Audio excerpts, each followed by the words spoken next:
Darwin and Evolution. This video will cover Darwin's theory of evolution.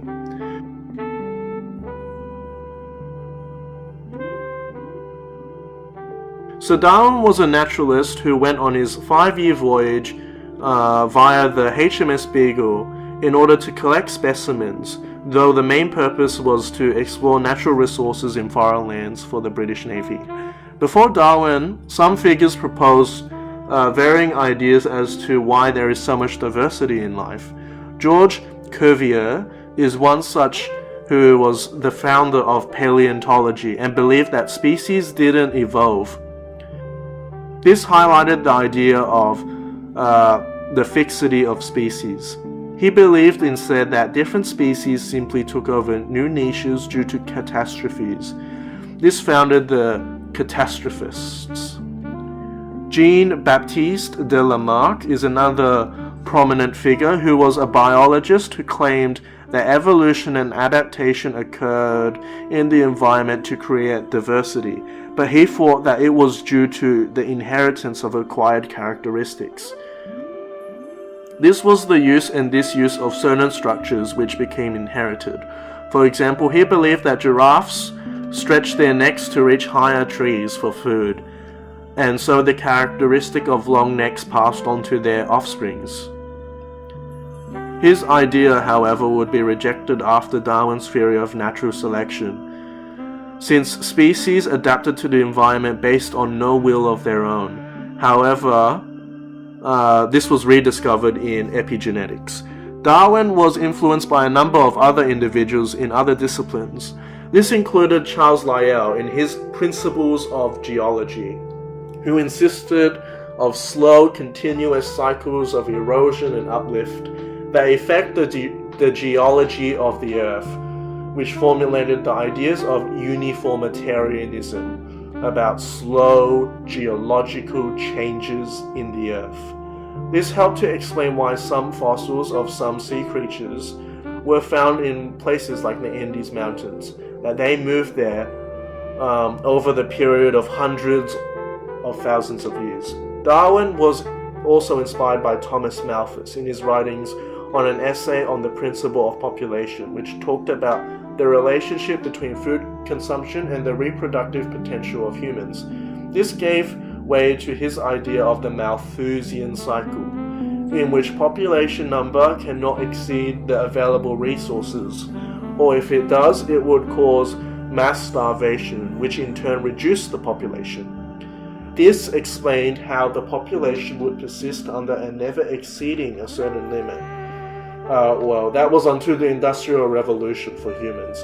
Darwin was inspired by this since all organisms require available resources that wouldn't allow all members of a species to survive. Basically, a selection process and a reason for continual struggle occurred. So with that in mind, Darwin studied the distribution of life forms on Earth, known as biogeography. He noticed that on the Galapagos Islands, there were species that looked related to those from South America nearby. These included Darwin's finches, which were 13 separate species that had different beaks to adapt to their different ways of life. Some had heavy beaks to eat seeds, or sharp beaks to peck at the wood to probe for insects, or even long beaks to suck cactuses. This was due to speciation, where new species are formed because isolated populations causes the birds to evolve separately.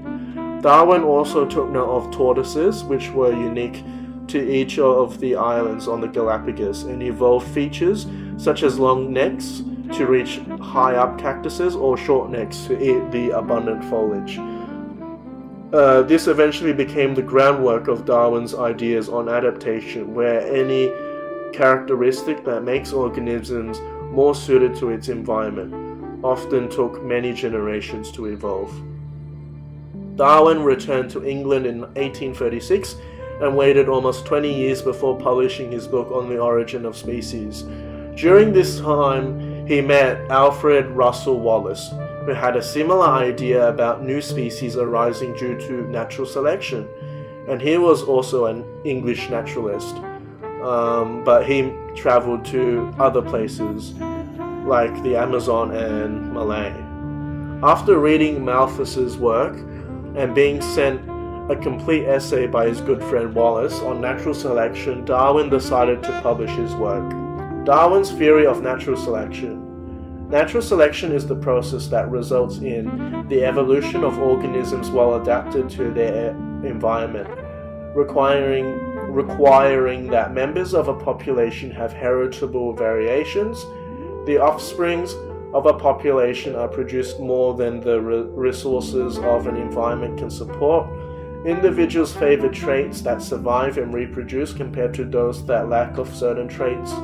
Overall, the proportion of the favored traits increased in the population, and the population became more adapted to the environment as a result. Natural selection uses only variations that happen to be provided by genetic changes like mutation and have a lack of directedness or anticipation for the future, for they are random. Sexual selection, on the other hand, concerns preferences for certain traits, often related to reproduction or attractiveness between the sexes. Since the environment always changes, the living organisms must change also. Extinctions are brought about when previous adaptations no longer are suitable to the changed environment. Organisms differ in fitness as well, since fitness is the reproductive success of an individual relative to other members of the population, which is determined by comparing the number of surviving fertile offspring that are produced with each member of the population. Due to the differences in organisms and the ever-changing environment, what determines fitness is different. For example, a horse can reproduce many foals very well in a grassy plain, but not as well in a desert compared to the camel. In conclusion, organisms with these characteristics have increased fitness and adapt to survive and reproduce in the environment and occur over long periods of time to evolve these traits.